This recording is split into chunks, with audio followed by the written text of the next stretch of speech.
Hi everybody, how are you? Thank you for being here, and thank you to the Society of Scribes for this wonderful opportunity to share and learn from so many artists and friends of letters. My name is Gui Menga, and I'm a calligrapher and lettering artist based in São Paulo, Brazil, working exclusively with letters since 2014. In 2016, I started an investigation that changed my calligraphic practice and the way I see the letter arts. The main reason was that I started asking myself an ancient question. When does my calligraphic practice become an art instead of merely a craft? Or better yet, what does it take for my calligraphy to become an art form today? To give you some context, it's important to say what were my references at the time. Back in 2014, I visited the Berlin Calligraphy collection, and there I had my first contact with original artworks from masters and artists I admired. But most importantly at the time, I got to know and see up close works from Hans-Joachim Burger, Werner Schneider, and Friedrich Popper. That experience was a watershed in my calligraphic journey. And besides these, contemporary artists such as John Stevens and his book Scribe, Thomas Ingmayer, Brody Neuschwander, Kitty Sabatier, Andrea Branco, Christel Jott, Claudio Gil, Denise Lach, Massimo Polello, Yukimi Anand, Luca Barcelona, and many others have inspired me with their works, research, writings, and courses. The works of these artists expanded my understanding of the letter arts, breaking the legibility barrier and exploring new possibilities of visual expression, turning words and texts into images. Inspired by and learning from these references while questioning my calligraphic art, I decided to begin a 100-day project exploring mark making and abstract calligraphy. In the beginning, I didn't have a clear idea of what exactly I was doing. I knew letters were not forbidden, but I didn't want any words, no meaning. I was trying to keep the exercises as simple as possible, and to reduce resistance, I used scraps of paper, not much bigger than 5 or 6 inches. And I used different tools as much as I could. Early in the project, I found this quote by Joanna Drucker. "Gesture is human action outside of the fixed parameters of language, anterior to language historically, independent of it conceptually, and more primal, more fundamental as a human self-assertion in the space of the cosmos, the material world, and the social group."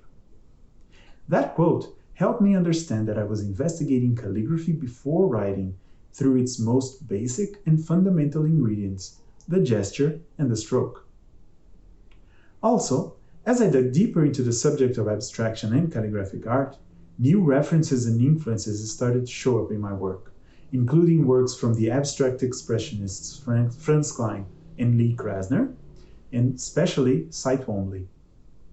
Although they were not calligraphers, nor their paintings calligraphic, the same principles were clear to me in their work and informed and inspired many of my exercises. Also, I began to look closer at Chinese and Japanese calligraphy, as well as Islamic calligraphic art. These new influences and the mark-making practice had me questioning the very definition of calligraphy and its relationship to letters. This project brought many questions with it, like, is there any writing beyond letters? How much of what we call writing is related to our ability to read? And is it the hand or the mind that makes the marking? And where is the meaning of a written text? Is it in the writing, or maybe it's in the reading? Besides these rhetorical or even philosophical questions, there was the more practical one. How will this exercise influence my work with letters? And by the end of the 100-day project, I was invited to exhibit the exercises at an art gallery, and I took the opportunity to create new, original pieces to complement the exercises. It was a sort of graduation where I could incorporate the lessons learned so far in bigger formats and new compositions. Of course, not all questions were answered, but there are some lessons that I've learned at the time. Writing is movement. Quality in calligraphy is directly connected to the quality of the stroke, and the quality of the stroke is defined by the quality and energy of your movement. The same way a dancer is mindful of every movement he or she makes during a performance, a calligrapher must strive for mindful movement in every stroke. Calligraphy is like you could record an entire dance performance in a single picture. Movement isn't only in our hands or arms, but it's in our minds as well.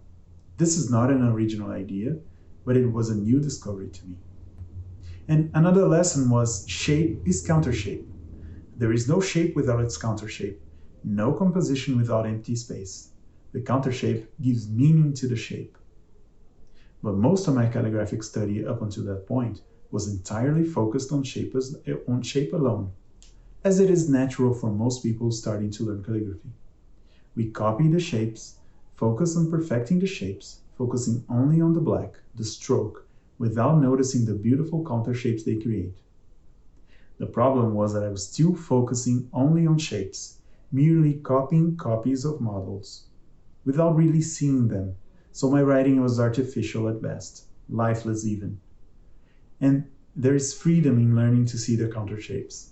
It's one of the ways that we can go beyond the models and exemplars and make something that's unique.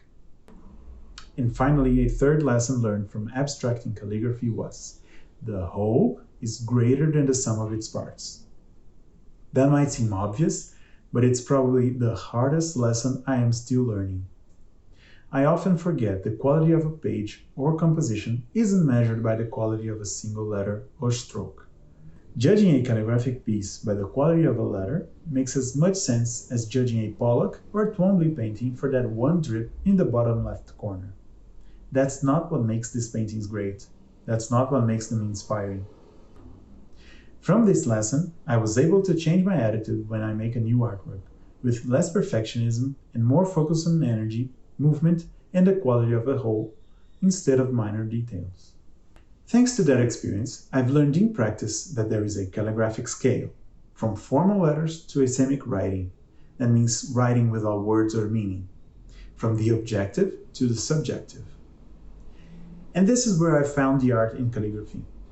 In this pendulum between technical domain and mastery of historical models, and the search for personal expression, or expressing the meaning of the text in a subjective and personal way, making art that is not only meant to be read, but interpreted.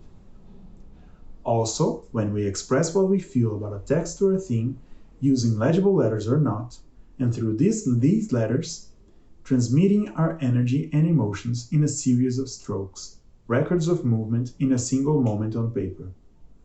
And mostly when we take a risk.